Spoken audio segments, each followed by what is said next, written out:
भारत में सेनाओं के सभी अंगों की सहमति के बाद अग्निपथ यह स्कीम प्रारंभ की गई है।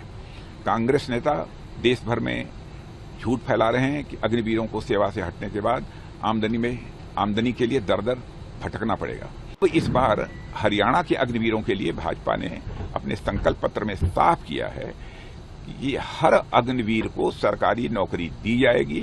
राहुल गांधी और कांग्रेस ने अग्निवीर योजना को लेकर जिस तरीके से दुष्प्रचार किया है, उसे हिटलर के जमाने के दुष्प्रचार मंत्री गोएबल्स भी मैं समझता हूं आज यदि होते तो वह शर्मा जाते।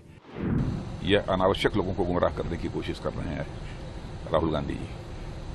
और मैं स्पष्ट कर देना चाहता हूं कि हरियाणा की जनता के सामने आज मैं अग्निवीर से जुड़े कई भ्रम इन लोगों ने पैदा किए हैं, उसको स्पष्ट करना चाहता हूं आपके एनआई के माध्यम से। दुनिया में जो माहौल है उसको देखते हुए भारतीय सेना में नए और जोशीले जवानों की जरूरत लंबे समय से महसूस की जा रही थी। और अलग अलग देशों जैसे अमेरिका है, ब्रिटेन है, फ्रांस है, रूस है, इजराइल है, चीन है, इन सभी में आर्म्ड फोर्सेज में शॉर्ट टर्म इंगेजमेंट्स माने थोड़े समय के लिए, कहीं 2 साल है, कहीं 3 साल है, कहीं 4 साल है, ऐसे शॉर्ट टर्म इंगेजमेंट्स के लिए सैनिकों की भर्ती के लिए अलग अलग प्रोविजन है। भारत में सेनाओं के सभी अंगों की सहमति के बाद अग्निपथ यह स्कीम प्रारंभ की गई है। कांग्रेस नेता देश भर में झूठ फैला रहे हैं कि अग्निवीरों को सेवा से हटने के बाद आमदनी के लिए दर दर भटकना पड़ेगा, जबकि सच्चाई यह है कि हर अग्निवीर को 4 वर्षों के इंगेजमेंट पीरियड के पश्चात एक वन टाइम सेवा निधि पैकेज भी दिया जाता है। वो लगभग 12 लाख के आसपास है और यह राशि पूरी तरह से इनकम टैक्स से फ्री होती है। जितने भी अग्निवीरों को सेना में शामिल किया जा रहा है, उनमें से 25% अग्निवीर मेरिट के आधार पर सेना में रेगुलर होकर कंटिन्यू करेंगे। बाकी बचे अग्निवीरों के लिए हरियाणा, उत्तर प्रदेश, राजस्थान, उड़ीसा, असम, मध्य प्रदेश, उत्तराखंड, छत्तीसगढ़, अरुणाचल प्रदेश, गुजरात और गोवा जैसे कई राज्य सरकारों ने सरकारी नौकरियों में आरक्षण की स्पष्ट रूप से घोषणा की है। इसके अतिरिक्त पब्लिक सेक्टर अंडरटेकिंग्स में और पैरामिलिट्री फोर्सेज में मैंने कई ऐसे हैं क्षेत्र जिनमें की रिजर्वेशन का प्रोविजन किया गया है।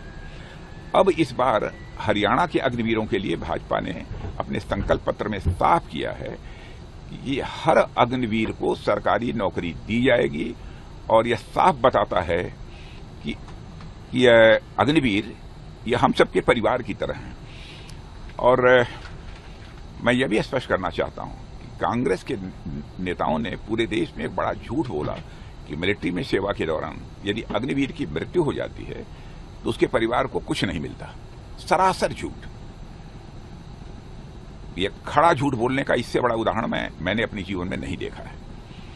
यदि किसी अग्निवीर की एक्टिव मिलिट्री सर्विस में दुर्भाग्य से मृत्यु हो जाती है तो उसके परिवार को 1.5 करोड़ रुपए से अधिक की धनराशि दिए जाने का प्राविधान भी किया गया है।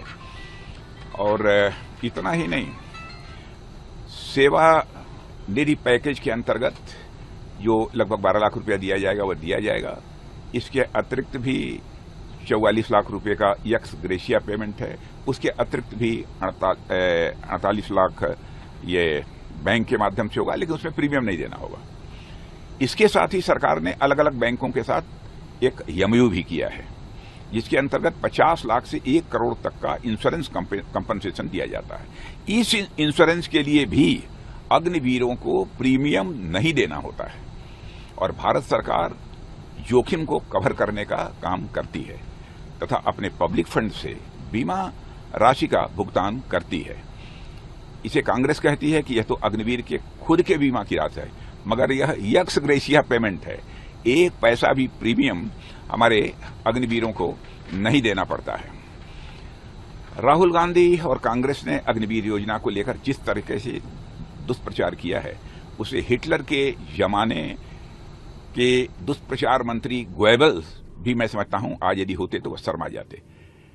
आज गांधी जयंती के दिन हर हरियाणावासी और साथ साथ हर भारतीयवासी को मैं भरोसा देता हूं कि किसी भी अग्निवीर या सैनिक के साथ किसी भी तरीके का अन्याय नहीं होने दिया जाएगा। सर, बस आखिरी चुनाव है हरियाणा में, 5 को इलेक्शन हो जाएंगे तो आप आश्वासित है कि बीजेपी की सरकार में, क्योंकि इसमें कहीं दो मत नहीं है, इसमें कहीं दो मत नहीं है।